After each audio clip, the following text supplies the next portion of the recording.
The word Appalachia is kind of like the word skinwalker. When you speak it, they will come. But in the case of Appalachia, it brings people from all sides of the world to tell me that I'm pronouncing it wrong.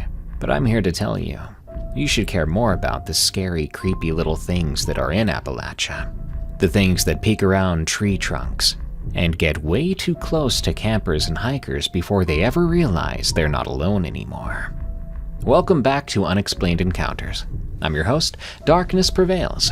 Today's episode features an assortment of scary, allegedly true stories of the unexplained, including 2 especially creepy Appalachian mountain stories. If you want me to narrate your eyewitness account of the unexplained, send it to me at darkstories.org. If you want to help us grow, leave a follow and review of Unexplained Encounters on Spotify and Apple Podcasts. And if you must have more, consider becoming a member at eeriecast.com/plus, where you can unlock access to exclusive members-only content. Now then, let's begin.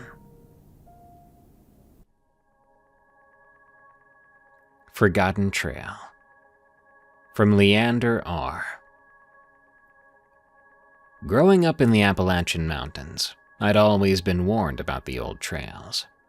Some were safe, well-traveled paths that led to stunning overlooks. Others, my grandfather would say, were forgotten for a reason.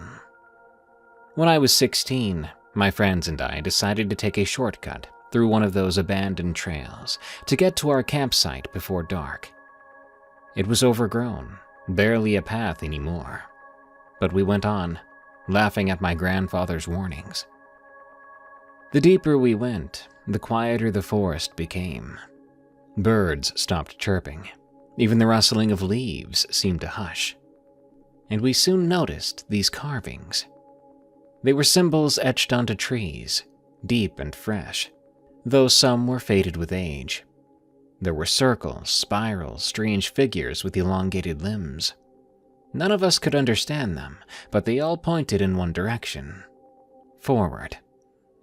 By the time we realized we were lost, the sun had dipped below the mountains, and that's when the whispering began. At first it was faint, like the wind in the trees, but then it grew clearer. Voices murmuring just beyond the edge of our flashlights. We called out to it, thinking maybe it was someone messing with us. But there was no answer besides more whispering, and it started to circle us. Panic set in. We turned back the way we came, but the path was different. Narrower, darker. The symbols on the trees had changed. Instead of abstract shapes, they now depicted human figures with hollow eyes and gaping mouths. And then we saw them. Tall, thin shadows, standing among the trees, barely visible, shifting whenever we tried to focus on them. One stepped closer to us. My friend screamed and bolted. We followed, crashing through the woods, running without direction. The whispers turned to laughter, mocking us with that distorted sound. Somehow we stumbled out of the woods onto an old dirt road. The trail was gone. No opening in the trees, no sign of the path we had taken. My friend was never the same after that night.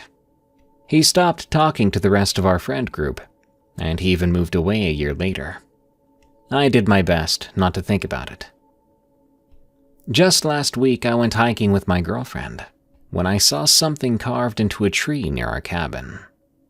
One of those symbols, but it was freshly etched, and below it, in deep, jagged letters, was what looked to be my name. I don't think we were supposed to leave that night, and I don't think they ever stopped watching. A few nights later, I heard something outside our cabin. I thought it was the usual nighttime sounds at first. Wind or the occasional cracking of a branch, the cabin settling. But I heard the familiar whispering, just outside the window. I lay there frozen, barely breathing. Sarah was asleep beside me, oblivious. I turned my head slowly, my pulse pounding in my ears. Through the thin curtain, I could see the outline of something tall standing just beyond the trees. Someone watching. I shut my eyes as tight as I could, telling myself it wasn't real. I was just dreaming. The next morning, I found footprints outside the cabin, but they weren't normal. They were long and misshapen, like whatever had been out there wasn't entirely human, but maybe it was trying to appear so. The dirt was disturbed around the base of a nearby tree, and carved into its bark was a new message. "You left. We remember." I didn't tell Sarah. I didn't want to scare her. And I didn't know what they wanted.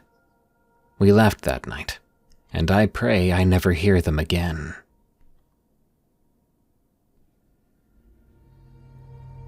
The Family Portal, from Fallen Oni. This is a story from when I was about 15.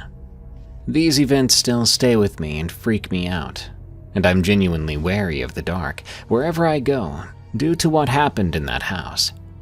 I'm afraid it might happen again someday. One day, my dad decided that he wanted to hire a medium to come to the house to try to reconnect with some of our family members who had passed on. My mother was very much against this. At the time, I thought it was a good idea, because I also wanted closure with some of my family members. At the age of 8, I once woke up in the middle of the night in a panic without really knowing why. I stayed up for over an hour, feeling dread and not understanding why I felt something awful was going to happen. Eventually, I reluctantly fell back to sleep. The next morning, I was told my uncle had been in a freak accident and had died. I instantly started to bawl my eyes out, crying until I nearly threw up. It wasn't just because he was dead, but because I also knew something was going to happen. I just didn't know exactly what, and I had said nothing. It almost felt, though, like I had killed him. Of course, there was no way I could have known it would be him, or that something bad actually was going to happen. However, I learned years later that the time I woke up in a panic was about the same time he died, and I connected the dots. That wasn't the only time I had a premonition. When I was about 12, I was at school on the day before Valentine's Day. All the classes were celebrating with candy and movies, which was fun, but I couldn't shake the feeling of being sad, like someone was watching me too. I felt awkward and misplaced the entire day, not knowing why. After school, my mother picked me up, and my twin sister was with us as usual. But she told us we were going to our grandmother's house, which was highly unusual because we typically only went on weekends. As my mom kept driving, I asked her what had happened, knowing that something was wrong. She refused to tell me and just stared at me quietly through the rearview mirror. When we were about a block away, I heard my grandfather calling my name.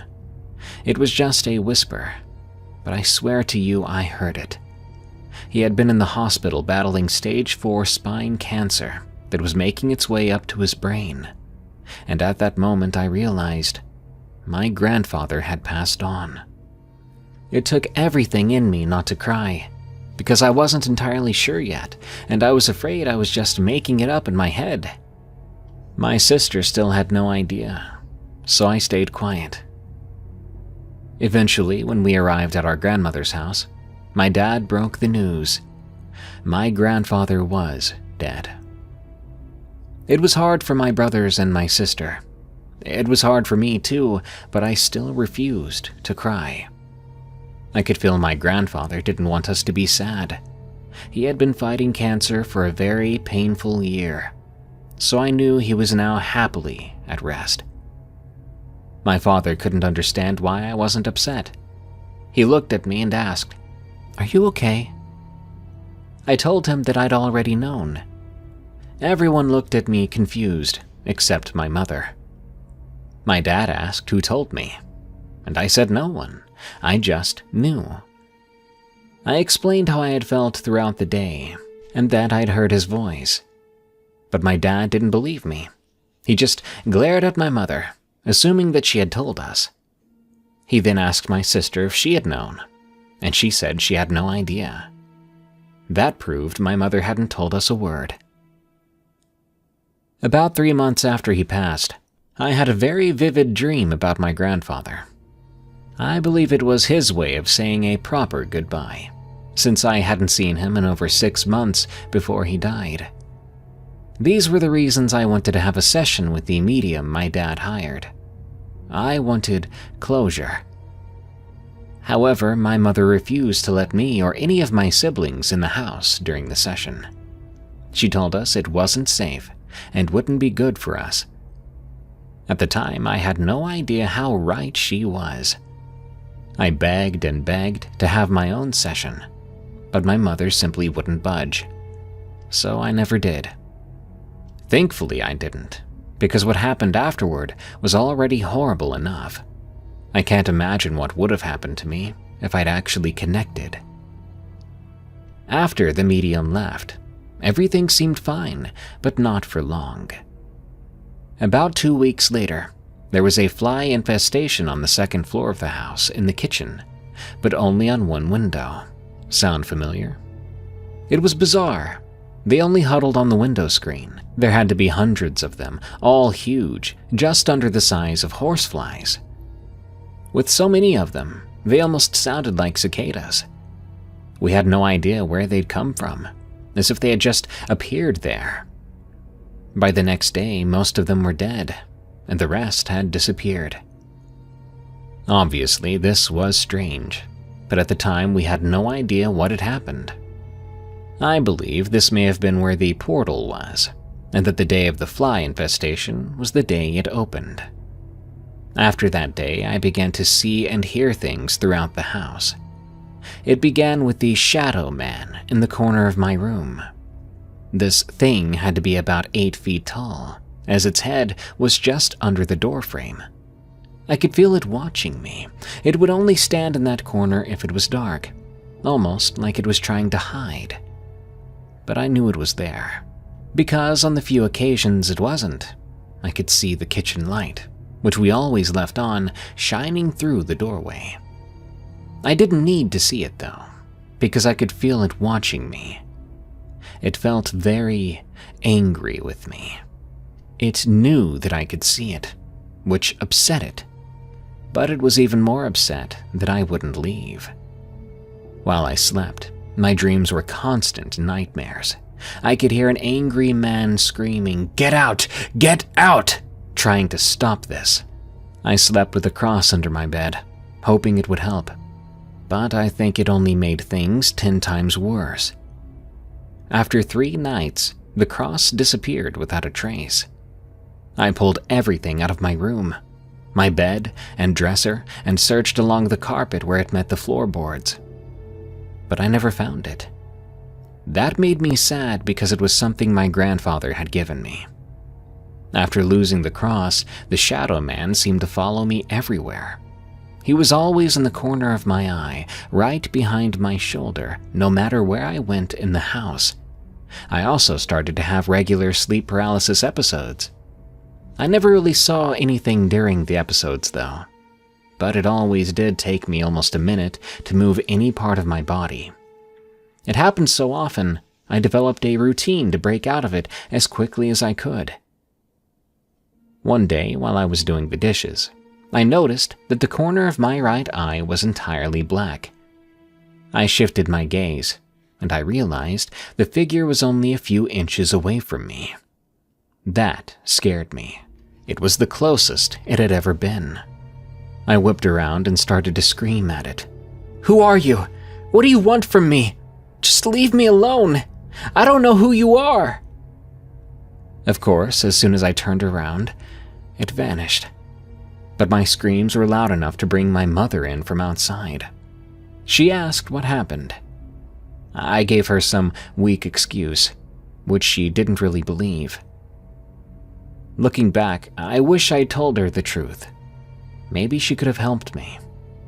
But at the time, I just felt crazy.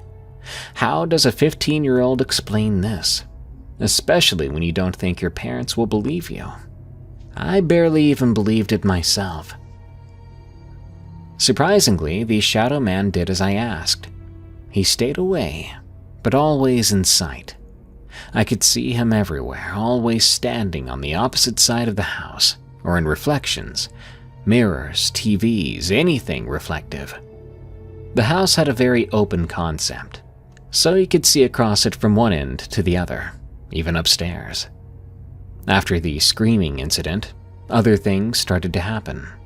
I began to see what people call a mimic, something that copies how someone looks or sounds. This one always mimicked my twin sister. The first time I saw it, I thought I was watching my sister walk from the stairwell into the living room with her music turned up too loud as usual. I went to the living room to talk to her and found no one there. I called her and asked where she was. She wasn't even home. She said she was at the doctor's office with our mom. Another time, I was talking to her in my room, and she sprayed one of those awful room sprays while chatting with me. A few seconds later, I heard something at the doorway and I looked over. There she was again. She walked into my room and sprayed the same spray, repeating the exact conversation we had just had only seconds ago. I told her she had just done that, but she denied it, saying I was seeing things. That encounter still creeps me out to this day. The scariest thing that happened to me in that house occurred when I was home alone with my 3 dogs. I was sitting in my room and heard heavy footsteps upstairs. Assuming there was an intruder, I grabbed a wooden bat we kept by the entryway. I also called one of my dogs, a Stafford Terrier mix who was extremely loyal to me. All I had to do was snap and he'd be by my side. Together we went upstairs to search every inch of the place, but found no one. I decided I must have been paranoid, so I headed back downstairs. Suddenly, I heard this huge crash, and the other dogs began to bark. I ran down as fast as I could, bursting out of the stairwell. I saw my dogs barking at the floor in a circle. The hairs on their necks and tails were standing straight up. In the center of the circle was a coffee cup just sitting there with the coffee swirling around inside of it. Relieved that the cup wasn't broken, I picked it up and I started to walk toward the sink. As soon as I turned away, the stairwell door, which never really closed properly, just slammed shut behind me. Terrified, I threw the cup into the sink, grabbed all the dogs, and took them outside onto the deck. I sat there, not wanting to be in the house by myself anymore, afraid that if I stayed any longer it would hurt me. My family moved out about 2 years later. My dad said that he and his girlfriend had some encounters after my siblings and mom left, but they didn't experience half of what I went through in that house. After we moved, I told my dad what had happened to me. He felt bad, said that he wished he'd known. He never would have hired that medium if he had realized there were such consequences. From what I understand, anyone who buys the house after us never stays too long. It makes me believe the portal there is still open. Ever since I moved out, I haven't had any more dreams or sleep paralysis. I believe that when he hired the medium, they never closed the portal properly. My advice is this: never do anything like that in your own home. You have no idea what might come of it, or whom it might affect.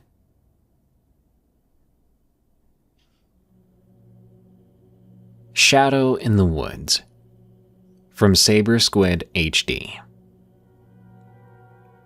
This story takes place about 6 or 7 years ago. I would have been around 14 or 15.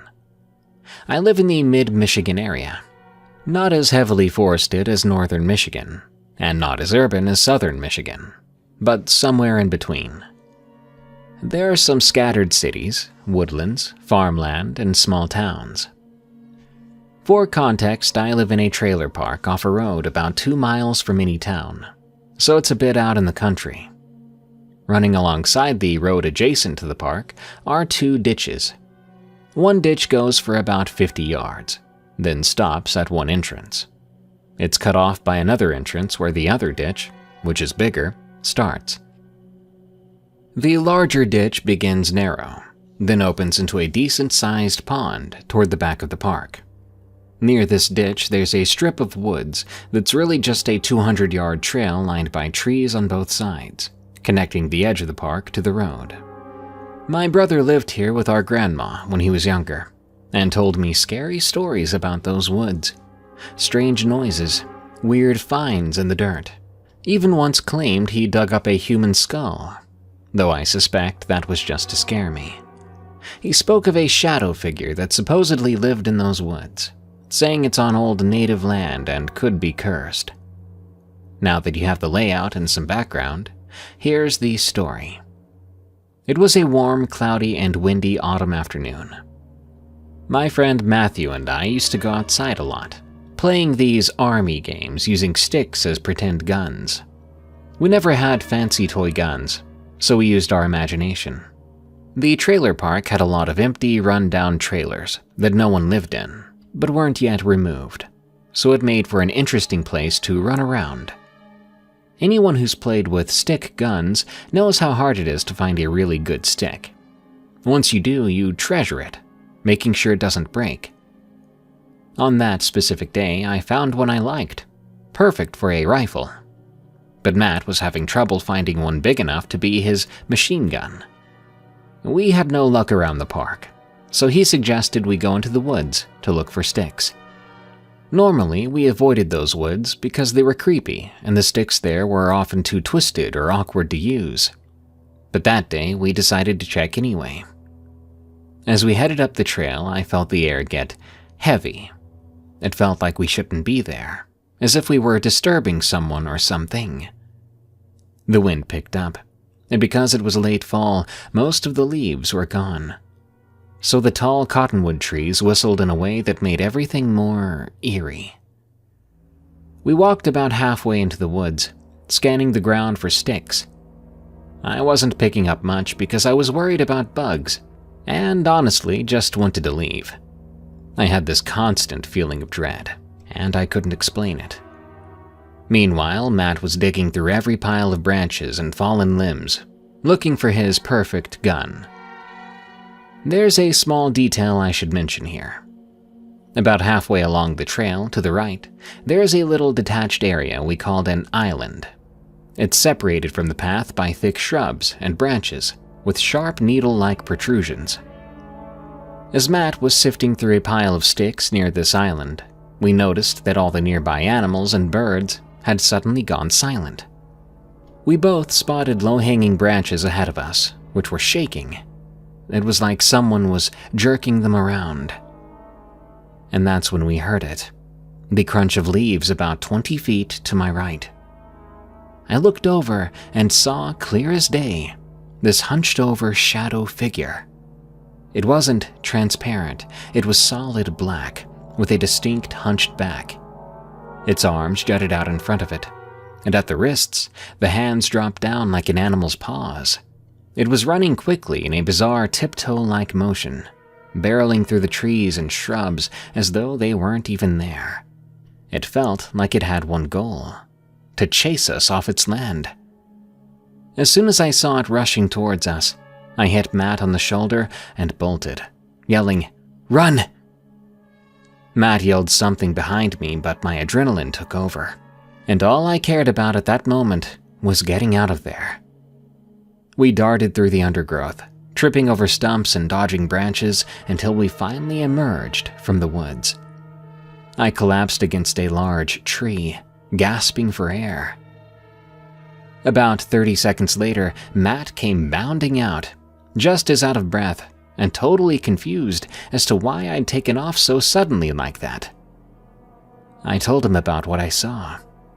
He said he had stopped for a breath about halfway out, but he swore that he had heard something coming after us. He caught a glimpse of a figure moving both fast but also slow somehow at the same time. He didn't fully explain how that worked, and I didn't ask. To this day, neither of us knows what we encountered. but we're convinced that land, at least that strip of woods, is cursed or perhaps occupied by something that doesn't appreciate visitors. It very clearly did not want us there, and it made that very clear.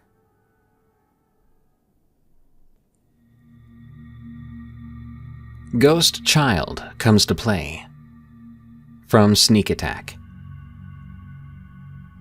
When I was much younger, I had an old friend I spent a lot of time with. He lived in one of those older homes in our hometown. Dark, ornate wood trim, filled stone basement walls, and always a bit too quiet. Something about it never felt right to me. But as a kid, I didn't have the words to describe that uneasy feeling it gave off. Two events stand out in my memory, leaving me with a lingering sense of dread that I simply can't shake. The first incident happened while I was playing with my friend in their living room. Near the front door was an old painting on the wall. I'd passed this painting many times before, but for some reason, I was drawn to it that day, staring at it without really knowing why. The painting depicted a boy sitting on a wooden rocking horse, grinning, with one arm resting on the horse and the other raised near his head. Something about it was off.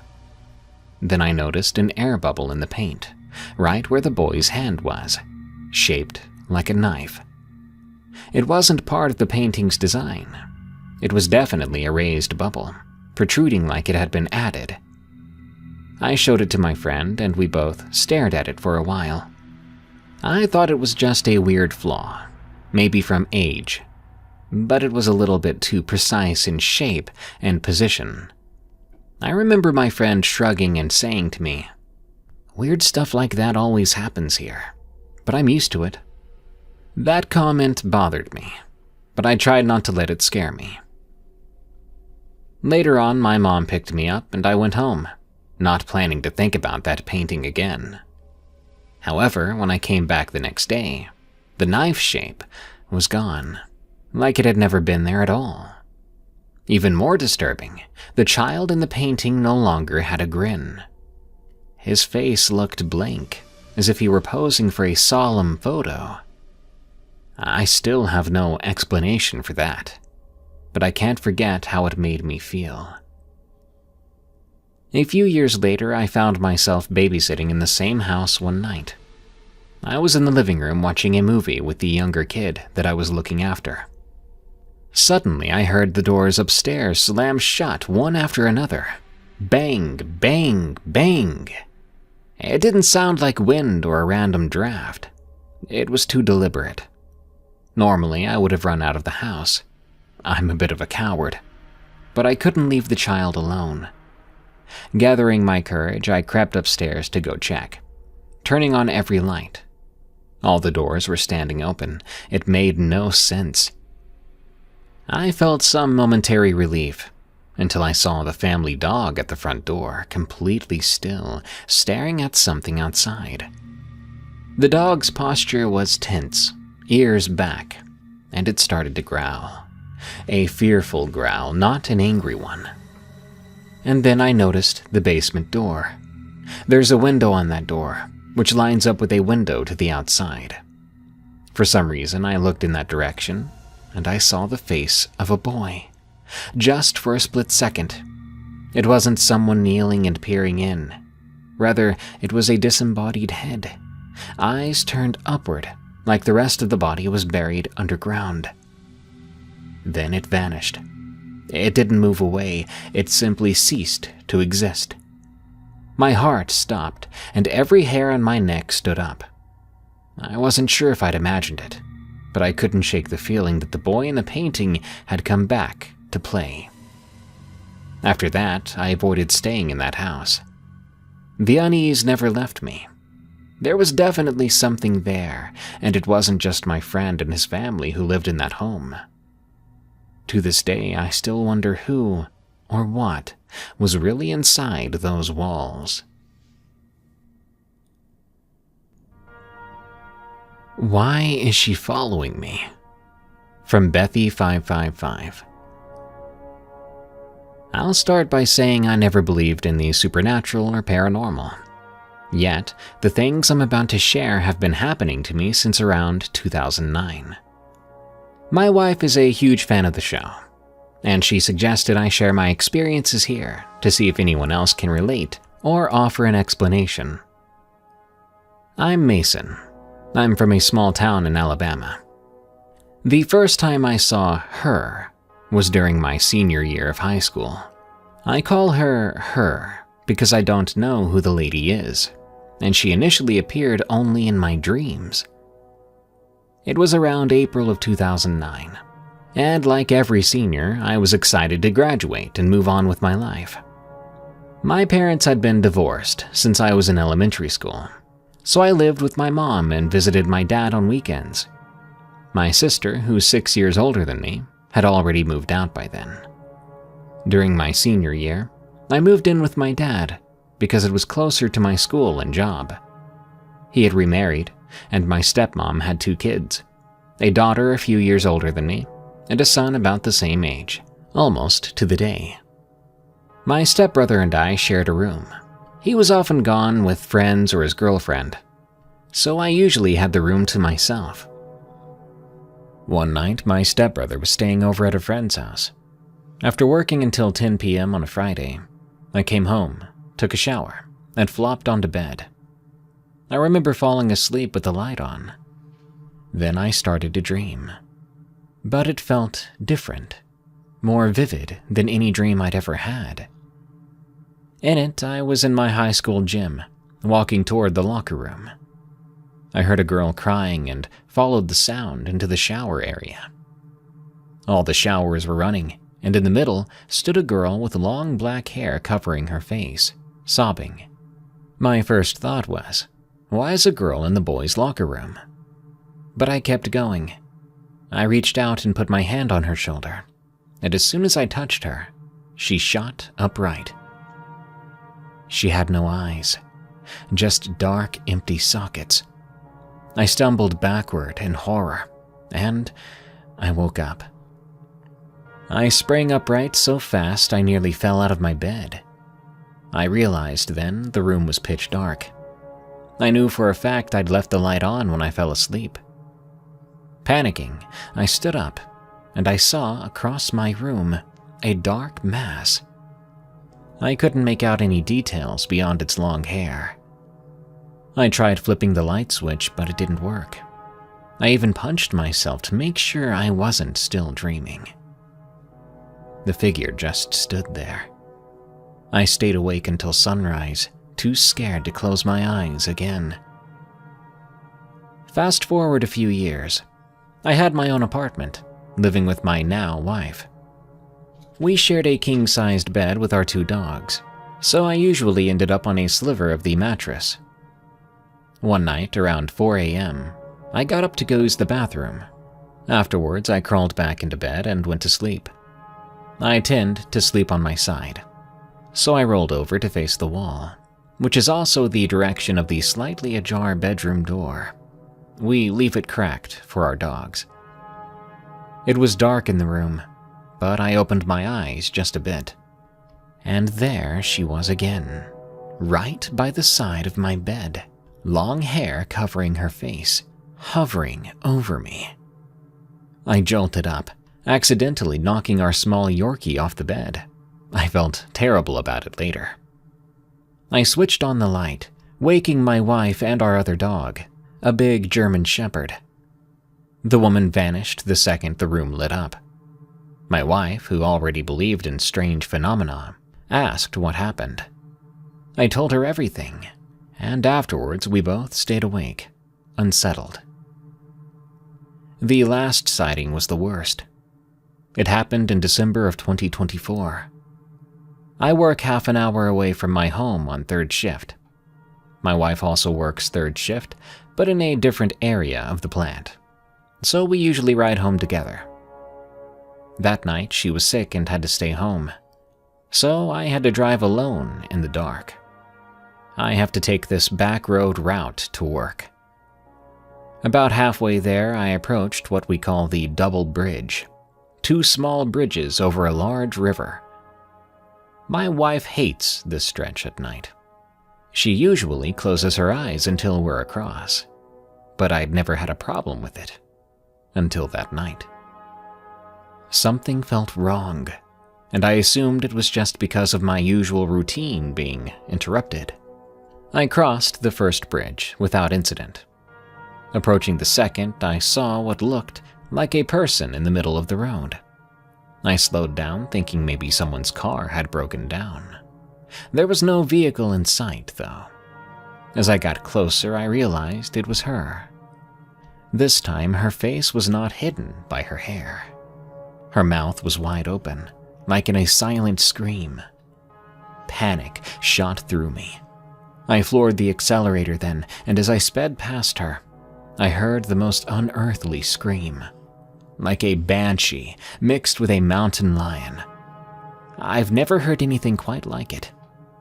I didn't stop until I reached work, where I immediately called my wife. That entire night, I was on edge, jumping at every small noise. The next morning, I dreaded driving home, but at least it was daylight. I crossed those bridges again, going as quickly as I could. I haven't seen her since, but my anxiety is through the roof, because there's no pattern to her appearances. The dream was one thing, but seeing her in my room, and then hearing that horrific scream, was something else entirely. Who is she? What does she want from me? Does anyone out there have an explanation or a similar experience? I just want her to leave me alone.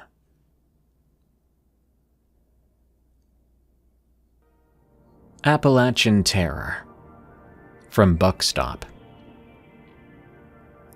I've spent my entire life in a small Appalachian town tucked into a valley that's flanked by rolling hills and steep ridges. The place where everyone knows everyone else. I'm sure you've heard that before. You could at least say everyone knows a story about everyone else. My family has lived here for generations, which means our name is inextricably linked with the ridges, creeks, and old cabins that dot the landscape. Growing up, I was always a child of the outdoors. Fishing and hunting and hiking were my pastimes. As soon as I could walk, my grandfather would take me along the foothills, teaching me to look for signs of wildlife, tracks in the mud and tufts of fur on broken branches. When I was old enough to explore on my own, I made a habit of wandering even deeper into those woods, never thinking much of the legends that we told, the ones locals would whisper around bonfires. But I will tell you about them. I remember stories about strange silhouettes people would see just around sunset, eerie lights that flickered at the tops of ridges and disappeared with no explanation. You would hear one person say they heard chanting out there, and another would see footprints that couldn't have come from any known animal. I listened from time to time, amused by how people would get worked up out in the forest and think they saw things. After all, these mountains are rife with wildlife and illusions. If you're creeped out enough, a gentle rustle in the leaves from wind or a doe could quickly become the sound of being chased. I never believed the stories. I thought their true causes were always something grounded. But that was before one fall. I was forced to confront the idea that maybe not everything out there can be explained away. It was a Saturday.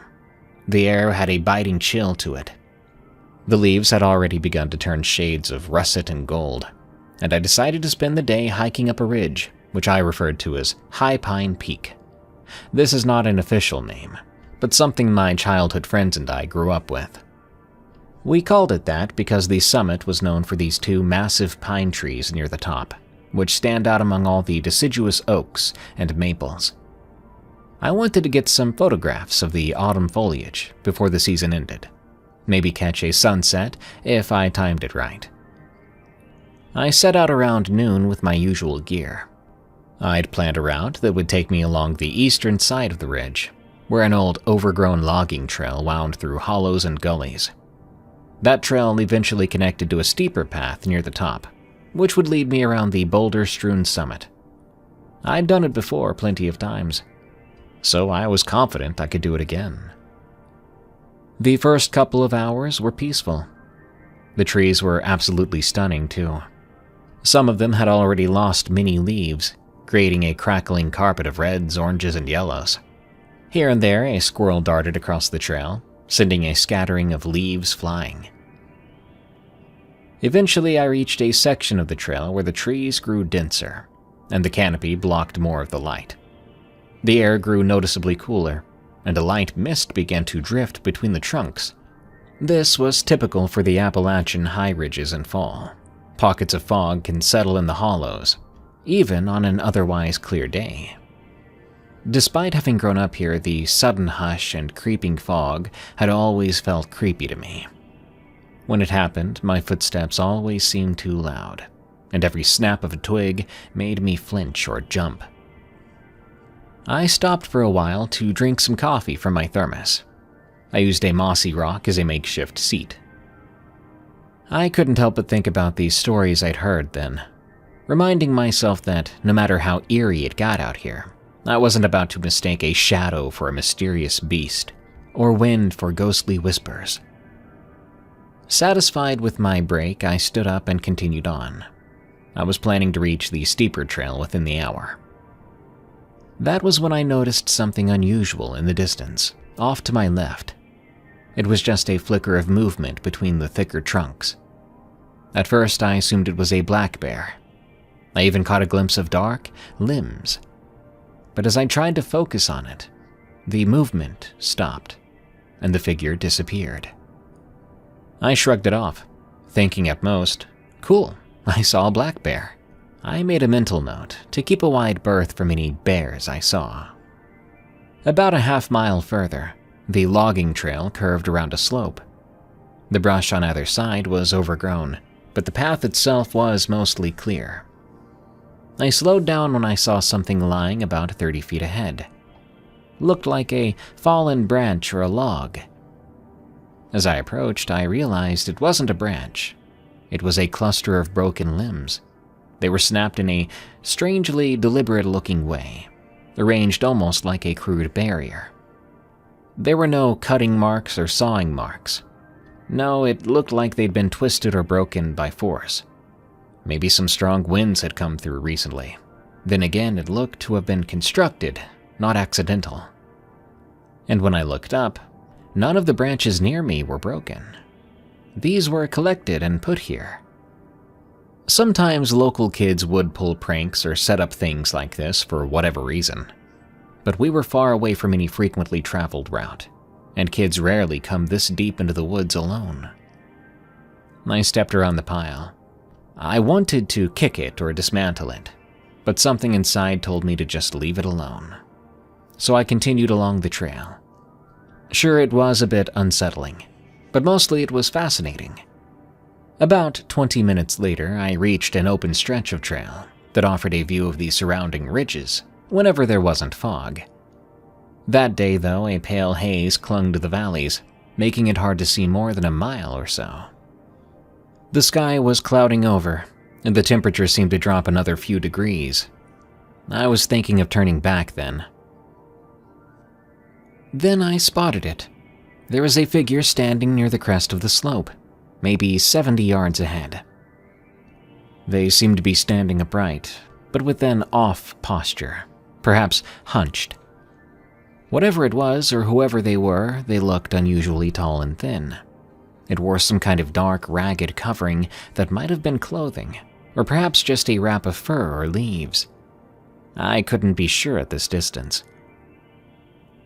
My mind scrambled to come up with an explanation. A hiker with a large backpack, a hunter wearing camouflage. But the figure didn't move like a person. It took a step sideways, then another, in a way that reminded me of how a heron might move along a riverbank. As I watched, the figure shifted and glided out of view behind a cluster of mountain laurel. I say glided here because that's truly what it looked like from there. No heavy footfalls, no bending of the knees like a typical walk. I stayed rooted to the spot for maybe 30 seconds. Was I seeing things? Did I just see that right? Maybe it was a trick of the fog and my imagination. The part of me that demanded a rational explanation insisted I follow it and get closer. For all I knew, it could be a lost hiker or a local hermit who didn't want to be disturbed. But if I saw it up close, I could rest easy. I've always been pragmatic, but also stubbornly curious. Against my better instincts, I shouldered my backpack. I took a deep breath and made my way up the slope, where I had last seen the figure. But I didn't find any footprints, just damp leaves. The leaves, though, did look like they'd been disturbed in a path heading westward. I then followed the trail of scuffed foliage, watching carefully for any more movement. After about 5 minutes, I came to a large rocky outcrop where the mountain laurel grew thick. It was almost like a natural wall. I wondered how the figure could have possibly slipped through without me hearing branches crack, or at least me seeing them sway. The laurel was dense, and moving through it would have made a tremendous amount of noise. And yet I heard nothing. I pressed around the outcrop and found a narrow gap, barely wide enough for me to squeeze through. My jacket snagged on a branch, making a loud tearing sound. The gap led to a small clearing, a hidden hollow with a flat moss-covered rock at the center, and a ring of stunted oak trees around its perimeter. The air in that hollow was dead still. I heard no wind or bird calls. The ground felt oddly spongy, too, beneath my boots. I cautiously advanced, looking left and right, but there was no sign of anyone else or anything else. Before long, though, I did see it. It was crouched at the far edge of the clearing near the trunk of an oak. It was definitely tall, well over 6 feet, maybe closer to 7. Thin limbs with proportions that didn't seem quite human, and the covering it wore, or grew from its body, hung in dark tatters. As I stood there, it slowly turned its head toward me. I couldn't see a face exactly, more like an elongated shape with ridges where a skull should have been. Yet, I had the unmistakable impression that it was watching me with intense scrutiny. My blood pounded in my ears. I felt an overwhelming, instinctual urge to run, but also a strange pull to keep observing. I held my breath, and for a moment, I was thinking about saying something to it. But I decided against that. The creature, I struggled to call it a person, seemed wary of me, almost as if it was ready to sprint away if I made any sudden moves. The idea emboldened me a bit. Maybe it wasn't aggressive. Maybe I had the upper hand here. I took a half step forward. It instantly sprang upright. It made no sound that I could hear, but its movements were swift and smooth, reminding me of a deer spooked by a hunter's approach. It then darted along the edge of the clearing, weaving between trees so gracefully. I had to follow it, though, as quickly as I could. Branches scraped at my arms, and I stumbled over some roots. In seconds, however, it was gone, vanished into the thicker part of the woods on the far side of the clearing. I stood there, breathing hard, feeling like I'd lost my chance to figure out what I was dealing with, my chance for an explanation and comfort. Every rational thought in me was telling me that I'd just chased a figure that might be dangerous. But my dumb self felt compelled to keep going, telling myself it was just a person, definitely a weird-looking hermit, that was harmless, and if I just got close enough, I would see a human face and there would be no problem. After a few moments to catch my breath, I pressed on. The terrain grew steeper as I reached the upper ridges, and the ground was scattered with loose stones. The old-growth forest was much more dense here, with massive pines, oaks, and maples. It was near the crest of the hill, only about another 200 yards to the top, but the route had no clear trail. I had to pick my way around fallen logs and lichen-covered boulders. I started to notice small signs. Branches snapped off in ways that seemed intentional, scratch marks on tree trunks, and once a faint footprint in the wet soil. The footprint resembled a person's. Enough. Even so, something about it gave me shivers. I pushed on, convinced I was close to discovering something mundane. Eventually, I emerged on a narrow rocky ledge that offered a view of the next valley over. Normally, from there you could see farmland, a winding 2-lane road, the distant roofs of houses. But the fog had thickened, cloaking everything in milky gray. The wind was picking up, carrying the smell of damp earth and leafy decay. I reoriented myself, then saw movement near a stand of those massive pine trees that gave this peak its local name, High Pine Peak. There it was again. The figure stood among the pines, one thin limb resting against a trunk. It was like it was trying to hide, except it was nearly the same dark color as the bark, so it didn't blend as seamlessly as it might have hoped. As I stepped forward, it jerked away, disappearing behind the tree. Despite my fear, I advanced. Rain was starting to patter down, lightly at first. It didn't take long for the ground to get slick. I nearly lost my footing twice. By the time I reached the 2 tall pines, the drizzle had turned into a steady shower, and dusk was closing in earlier than I'd expected. I had maybe an hour of usable light left, if that. My mind told me I should turn around then. Descending the ridge in the dark would be risky, especially on the unstable ground. But I couldn't shake my curiosity.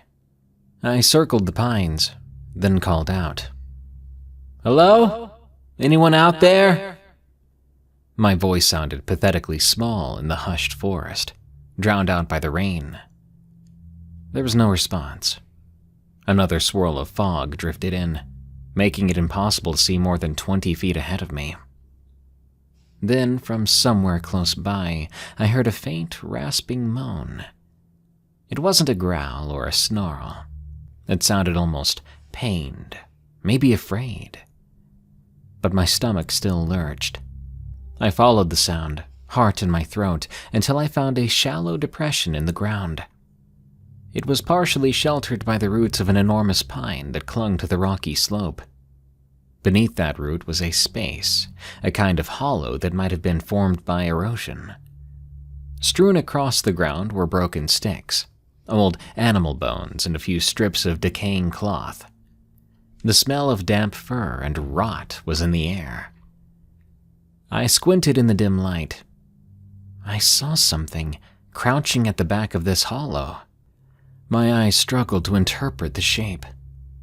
It looked like the thing I'd been chasing, curled up in on itself, as if hurt or exhausted or scared. There was an elongated arm, or maybe a leg, it was hard to tell. Whatever it was bent at an awkward angle. A cluster of small pale bones lay near its side. The creature, or emaciated person, or whatever it was, lifted its head slightly, meeting my gaze with what I can only describe as a sorrowful intensity. I froze. No words formed in my mind. I felt a primal electric jolt of terror, but also a profound empathy, like I was confronting a wounded animal that could lash out if I approached. In that moment, I had no illusions anymore about it being human. I know that no human being had limbs like that, or eyes like that. The creature let out a low moan. My instincts screamed, "Leave now," but something held me in place. Carefully, I began to reach out to it. I was intent on touching it. I don't know what compelled me, but I felt I had to. The creature suddenly shrieked, a shrill warbling sound that made my skin crawl. It recoiled into the dark, and my heart nearly stopped. I staggered backward, slipping on the slick ground. At that moment, I knew I had to leave. There was no question about it. I'd pushed too far, intruded on something that had no interest in being discovered, and now I'd caused it pain or fear. I scrambled up the muddy slope, desperate to put some distance between us. At one point in my mad dash away, I crashed through a patch of brambles, ripping my pants. I felt a sting of blood on my calf, but barely registered it. It seemed like forever before I finally found a familiar landmark, a massive oak with twisted roots that I recognized from the logging trail. I felt so relieved, but I still felt exposed, like there were eyes on me in every direction. The final stretch of trail was a blur. I recall the rain intensifying and thunder rumbling in the distance. Of course, I nearly lost my footing a dozen more times. At long last, I emerged onto the country road that led back to town. My clothes were soaked and I was trembling. Couldn't tell if it was from the cold or from panic. I'd only been gone about 7 hours total, but it felt like I was gone a lifetime out there. When I got home, I locked myself in my bedroom and tried to sleep. And for a long time, I had nightmares about it. Nightmares where I'm standing at the edge of the hollow, shining my flashlight inside that hole, only to see two reflective eyes staring back. A few times, though, I've dreamed I was the wounded one in the hollow, and that elongated figure towers over me, deciding whether to help me or harm me. Many who live in Appalachia say these mountains hold secrets far older than our towns, older than the roads and the rail lines. At first, I always thought it was just poetic talk. Now I'm starting to rethink things.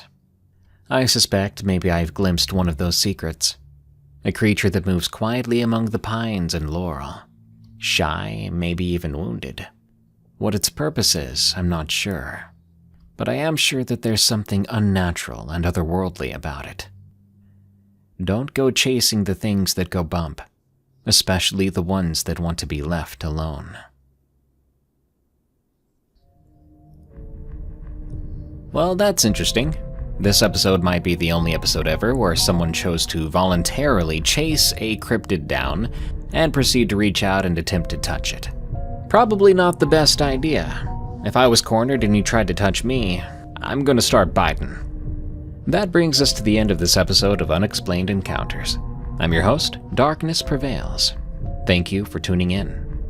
If you want me to narrate your story, send it to me at darkstories.org. If you want to support the show, consider becoming a member at eeriecast.com/plus, where you can unlock access to members-only content. And most importantly, if you have a moment, please follow and rate Unexplained Encounters on Spotify and Apple Podcasts. Each one is a step closer to Unexplained Encounters becoming the biggest scary show on Earth. Thank you. Until next time, stay safe out there and stay creepy, because this world is a strange one.